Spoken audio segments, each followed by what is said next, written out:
People's Liberation Party leader and senior counsel Martha Karua has returned to Kenya after being denied entry into Uganda, where she had traveled to join the defense team of her fellow advocate, Erias Lukwago, who is facing treason-related charges. Lukwago has been representing detained Ugandan opposition leader Dr. Kizza Besigye. Karua's deportation has drawn sharp condemnation from legal leaders across East Africa.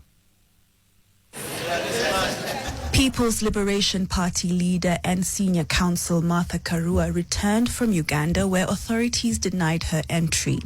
Karua says she initially had been cleared by immigration at Entebbe International Airport, filling out standard Ebola health declaration forms and passing through the first stage of processing.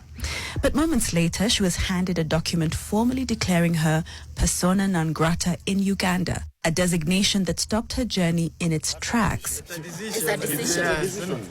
Other members of her delegation, among them Law Society of Kenya President Charles Kanjama, were allowed through and admitted into the country. I was in Uganda, licensed to practice in Uganda, special license under the firm of Lukwago and Company, as lead counsel for Dr. Kizza Besigye and Obed Lutale.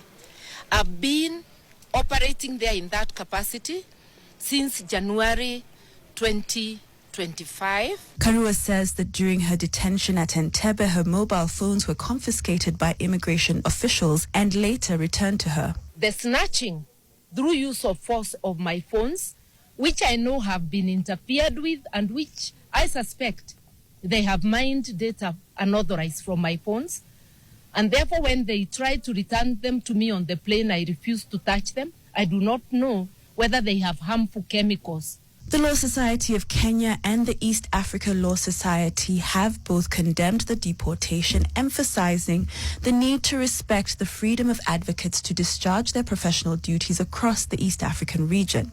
It is not the first time a Kenyan lawyer has been denied entry.